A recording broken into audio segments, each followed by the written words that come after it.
tips the scales at 1.5 kilos, and importantly, cannot fly for shit. Watch your jet!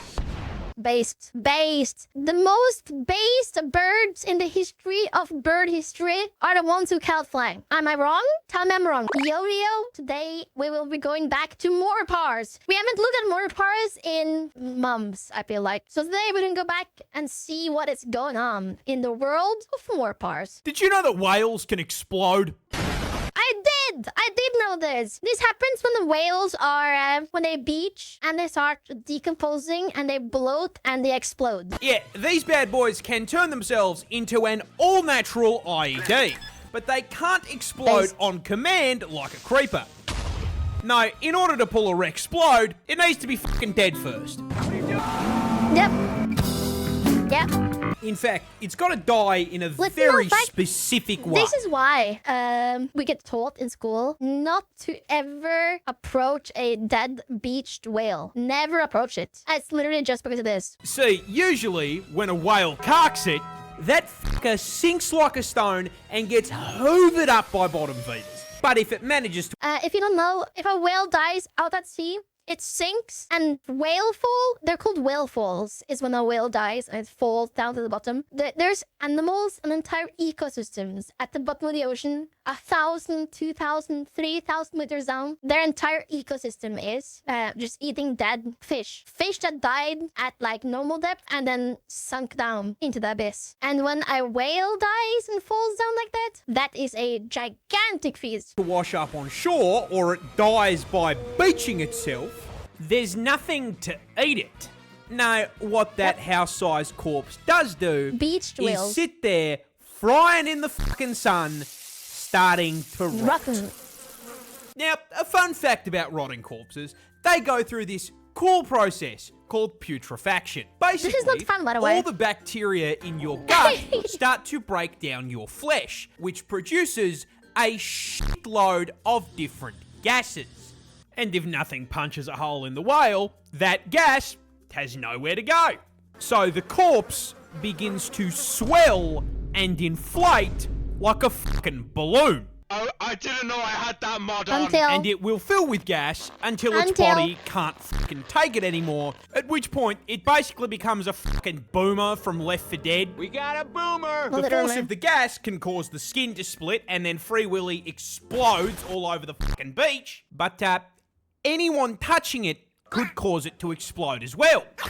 Which is why if you see a whale corpse on the beach, whatever you do, do not fucking touch it. I just told you, don't fucking touch it. The rule is, if you're American, just bring out the handgun and shoot it. Simple as. I can fix your fear of snakes with this. I'm sorry, but I've never been afraid of snakes. I've heard like, I've heard people being afraid of snakes. I heard people dislike snakes. I have never been afraid of snakes. Do you guys know anyone who is like legit afraid of just the concept of snakes? I know people who are afraid of spiders, arachnophobia, but snakes, I've never seen anyone be like, like scared of snakes, I guess. Ridiculous creature. No, that is not a snakeskin sock puppet. That is an actual, real animal on this planet, and it's called the Arabian sandboa. And you may be wondering, I'm sad for it. Why does he look like that? Its eyes are f***ed up. Well, no. As much as it looks like it, God did not design this thing in the Spore Creature Creator after 10 fucking beers. No, it looks like a strand of spaghetti with googly eyes for camouflage. So, I'm going to give you exactly one guess as to where an animal called the Arabian sandboa is found. Okay, so what I think is Arabian sandboa, probably. Why is asking this question? It has to be literally anywhere else, right? It's probably like in like Texas. That's right, the deserts of the Arabian Peninsula. If you got that wrong, I don't know what to fucking tell you, man. You stupid. And in order to survive in that air fryer, the sock here needs two things: food and not to be turned into food. Which is rather hard, considering this is not a fucking danger noodle, okay? This is a defenseless noodle. Help me. It is only 15 inches long, it has no venom, and the bite of an old lady without her fucking dentures in. So how does it survive? Simple. digs a fucking hole like a Night 1 Minecraft player. See, they're nocturnal, so during the day, they bury themselves completely in the sand, Snake knows which ball. allows them to take a nice little nap without getting Snake knows snatched up ball. by a fucking bird. Then, once night falls, those fuck-ass eyeballs finally serve a purpose beyond looking ridiculous. And that purpose is to sit just above the sand like a submarine periscope and scan for food. They then just wait for a mouse or lizard to get close before this vicious creature pops out of the sand like the worms from June and eats it.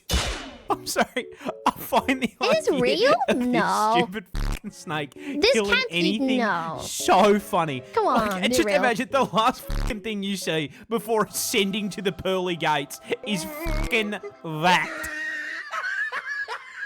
This is the world's most disgusting bee. Brother, It's a bee is a wasp, no? That's just a straight up wasp, no? Is a vulture bee, found on the Maybe. Tyrannid hive continent of South America, and you are probably wondering, what makes it so disgusting? And that's pretty easy to answer. It eats fucking rotten corpses. Well, at least Base. that's one thing that makes them gross. So many bugs and insects eat rotten corpses though. Like, this is not normal. This is not normal, I mean. Yeah, the Left 4 Dead zombie diet is actually just the tip of the iceberg on how fucking disgusting these things get. But before you learn the rest, I gotta teach you let's see about them, let's bees. see. You like jazz? See, Let's hear a it. normal beehive runs on two main resources, nectar and pollen. Nectar is used Wait, I thought nectar was made from pollen. Am I dumb? I thought nectar was made from pollen in the beehive. to create Winnie the Pooh's honey, and pollen is used as a source of protein.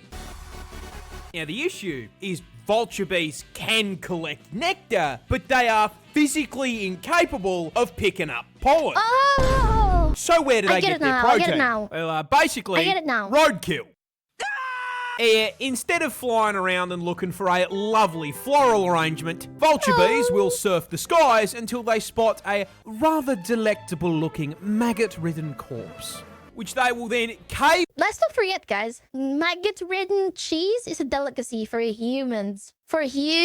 So, we are kind of throwing stones in a glass house. Dive inside of through the fucking eye sockets.